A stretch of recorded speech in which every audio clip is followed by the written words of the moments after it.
जानकारी एलर्जी के बारे में क्या होती है, कैसे इफेक्ट करती है।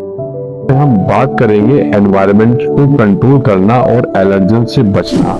यह आपकी पहली रक्षा है। एलर्जन मैनेजमेंट का सबसे बेसिक है और सबसे अक्सर ओवरलुक किए जाने वाला पहलू है। स्वागत है आपका मॉड्यूल नंबर 3 में, जिसमें हम बात करेंगे फार्माकोलॉजिकल मैनेजमेंट की, यानी सिम्टम से रिलीफ जब एलर्जन अवॉइडेंस से काफी नहीं होता तो मेडिकेशन सिम्टम से सिग्निफिकेंट रिलीफ प्रोवाइड करते हैं। मेडिकेशंस के अलग अलग क्लासेस को समझना और वह कैसे काम करते हैं, यह भी बहुत इंपॉर्टेंट है। इन दवाइयों में नंबर 1 है एंटीहिस्टामिन, यानी एंटीहिस्टामिन हिस्टामिन के एक्शन को ब्लॉक करते हैं, जैसे इचिंग, स्नीजिंग और रनिंग नोज को कम करते हैं। ओरल हिस्टामिन या H1 ब्लॉकर्स में फर्स्ट जनरेशन हिस्टामिन जैसे डाइफेनहाइड्रामिन, क्लोरफेनरामिन इफेक्टिव होते हैं, लेकिन ड्राउजीनेस और दूसरे साइड इफेक्ट कॉज कर सकते हैं। डेली यूज के लिए ये रिकमेंडेड नहीं होते। सेकेंड जनरेशन हिस्टामिन जैसे लोराटिडिन, सेट्राजिन, फेक्सोफेनाडिन, डेसलोराटिडिन और लिवोसिट्राजिन नॉन ड्राउजी होते हैं और डेली यूज के लिए जनरली प्रेफर्ड होते हैं। नेजल एंटीहिस्टामिन स्प्रे जैसे एजिलास्टिन और ओलेप्टिडिन नेजल सिम्टम्स के रैपिड रिलीफ प्रोवाइड करते हैं। ओरल एंटीहिस्टामिनिक से कम साइड इफेक्ट के साथ अकेले ही नेजल पैसेज में कॉर्टिकोस्टेरॉइड के साथ कॉम्बिनेशन में ये यूज किए जाते हैं।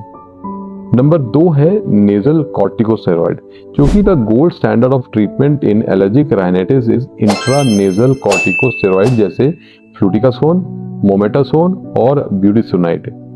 एलर्जिक राइनाइटिस सिम्टम को कंट्रोल करने के लिए सबसे इफेक्टिव मेडिकेशंस हैं। इनका मैकेनिज्म कुछ इस तरह से है कि यह नेजल पैसेज में इन्फ्लेमेशन को कम करते हैं, कंजेशन, स्नीजिंग, इचिंग और रनिंग नोज को एड्रेस करते हैं। ऑप्टिमल इफेक्ट के लिए इनका कंसिस्टेंट और डेली यूज करना होता है, क्योंकि इनका फुल बेनिफिट मिलने में कुछ दिन या पूरा 1 वीक लग सकता है। जब सही तरीके से यूज किए जाते हैं तो ये बहुत सेफ होते हैं और मिनिमल सिस्टमिक एब्जॉर्प्शन भी होता है। साइड इफेक्ट आमतौर पर लोकल होते हैं, जैसे नेजल इरिटेशन या नोज ब्लीड। प्रॉपर स्प्रे की टेक्निक से ये कम किए जा सकते हैं। नंबर 3 है डीकंजेस्टेंट। डीकंजेस्टेंट नेजल लाइनिंग में ब्लड वेसल को कंस्ट्रिक्ट करते हैं, नेजल स्टफीनेस को कम कर सकते हैं।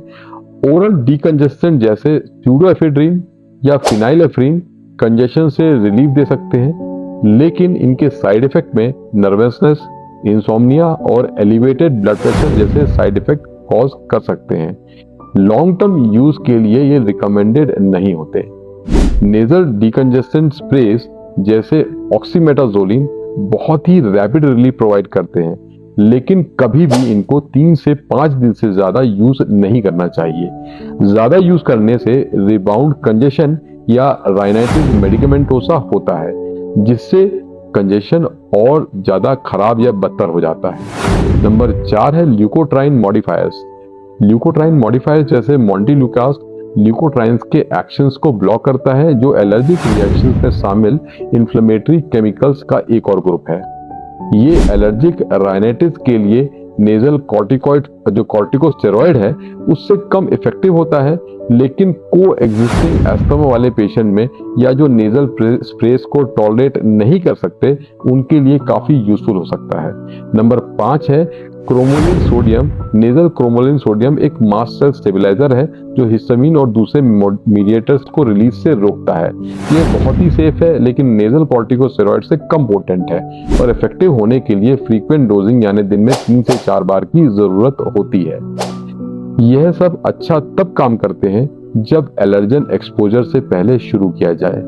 और लास्ट में नंबर 6 है combination therapies. Moderate to severe symptoms के लिए आपका स्पेशलिस्ट अलग अलग क्लास की मेडिकेशंस को कंबाइन करने की सलाह देता है, जैसे नेजल कॉर्टिकोस्टेरॉइड के साथ नेजल एंटीहिस्टामिन स्प्रे या ओरल एंटीहिस्टामिन के साथ नेजल कॉर्टिकोस्टेरॉइड।